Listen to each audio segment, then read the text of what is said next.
agak-agak aneh. Kasus penembakan terjadi di rumah seorang jenderal polisi bintang 2 baru diumumkan ke publik 3 hari setelah kejadian. Ada kesan kuat kasus baku tembak di rumah Kadif Propam Polri Inspektur Jenderal Polisi Verdi Sambo sengaja ditutup-tutupi. Setelah 3 hari kejadian baku tembak yang menewaskan 1 orang anggota polisi di rumah seorang jenderal polisi, olah tempat kejadian perkara justru baru dilakukan polisi pada 12 Juli. Padahal kasus ini katanya sudah dilaporkan oleh Irjen Polisi Verdi Sambo Jumat sore 8 Juli lalu. Namun yang lebih aneh lagi, hingga kini 2 pekan kasus penembakan berlalu, tidak pernah sekalipun polisi memperlihatkan barang bukti dari kejadian tersebut. Baik itu oleh Polres Jakarta Selatan maupun Polda Metro Jaya yang saat ini mengambil alih kasusnya, tidak pernah sekalipun menunjukkan barang buktinya ke publik. Kejanggalan lain yang menyelimuti kasus ini adalah tidak adanya rekaman kamera pemantau CCTV di TKP. Katanya, dekoder CCTV di rumah sang jenderal sudah rusak sejak 2 pekan sebelum kejadian. Namun, informasi yang beredar di luar sehari setelah kejadian, polisi malah sudah lebih dulu mengganti CCTV di kompleks perumahan Polri Duren 3.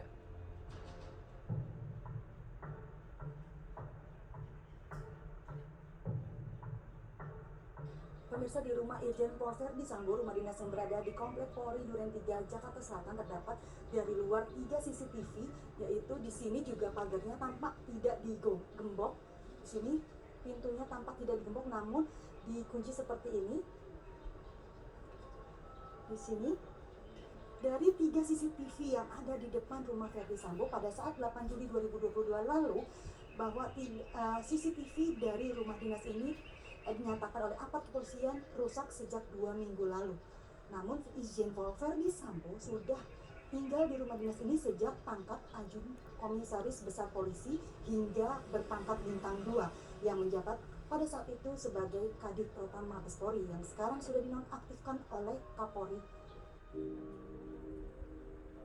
Kasus kematian Brigjen Joshua menyedot perhatian publik di Indonesia. Publik bertanya-tanya atas nasib yang dialami polisi berusia 27 tahun ini, mati dengan 7 bekas luka tembakan bersarang di tubuhnya. Bekas luka-luka inilah yang juga terus dipertanyakan oleh pihak keluarganya. Padahal kan ada tembaknya dibilang kan, karena ada tembakan itu. Kalau cuma tembakan tidak mungkin ada istilahnya luka yang lain gitu kan. Ada barang tajam yang melukai tubuh anak kami. Demi mendapatkan keadilan dari kasus baku tembak yang merenggut nyawa anaknya, keluarga melayangkan gugatan ke Mabes Polri pada 18 Juli lalu. Pihak kuasa hukum keluarga melaporkan dugaan 5 tindak pidana terkait kematian Joshua. Laporan kita adalah soal pembunuhan berencana pasal 340, kemudian ada pasal pembunuhan, kemudian ada pasal penganiayaan, junto pasal 55 dan 56, kemudian ada soal pencurian dan juga ada soal peretasan. Akan tetapi untuk sementara yang sekarang ini tercantum di sini adalah soal pembunuhan berencana, pembunuhan dan penganiayaan. Demi menjawab kejanggalan-kejanggalan atas kematian Joshua, kuasa hukum juga mendesak dilakukan otopsi ulang jenazah Nofriansah Joshua Huta Barat. Ini luka di kuping kan? Ini di kuping. Nah, kalau kayak gini lebih jelas. Ini di kuping. Nah, pertanyaannya apakah ini luka tembak? Kalau kejadiannya tembak-tembakan, itu kan jadi pertanyaan. Apakah ini proyektil? Masa proyektil bisa nyiprat sampai ke sini? Nah, ini harus jeli terhadap forensik nanti.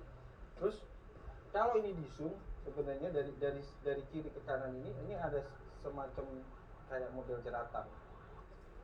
Nah, terus ada di jari itu patah. Jadi karena patah diganjel lah itu. diganjel sehingga di sini kayak ada putih-putih gitu, kayak ada tulang. Jadi ini patah semua.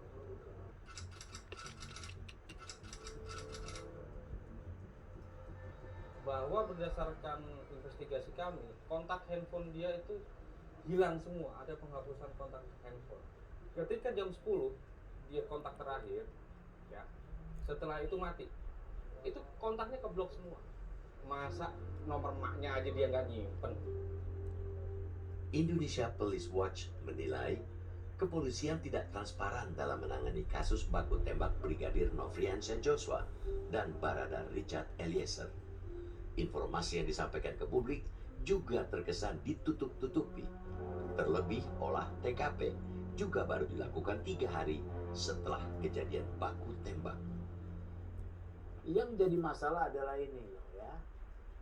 Peristiwa terjadi, ini tempat kejadian perkara tidak di polis lain.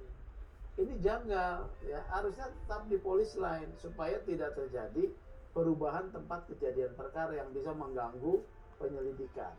Nah, ini kalau ada perubahan, ada tindakan-tindakan mengubah tempat kejadian perkara, ini bisa sebagai upaya menghilangkan fakta. Namun Ketua Harian Komisi Kepolisian Nasional justru meminta masyarakat menunggu hasil penyidikan polisi hingga terang benderang. Bekas luka tembakan yang terus dipolemikan hanya akan membuat gaduh. Penilaian orang awam dengan pakar akan beda. Pakar bisa menjelaskan, oh ini luka sayatan, oh ini luka karena terserempet peluru atau pecahan proyektil. Ini beda. Nah, inilah yang kemudian ditafsirkan oleh keluarga bahwa terjadi penganiayaan, terjadi sayatan dan sebagainya. Oleh sebab itu diharapkan masyarakat tidak mudah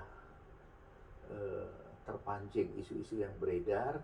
Biarlah penyidikan jalan terus, nantinya pasti akan dibuka ke publik apabila sudah selesai.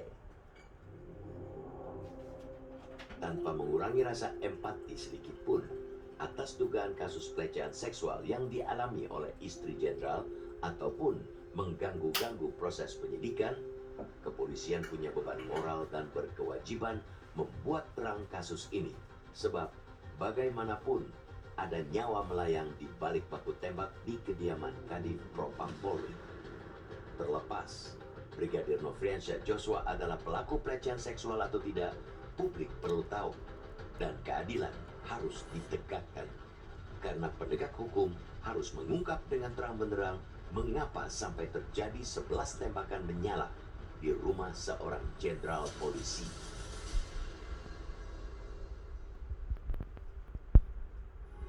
Metro TV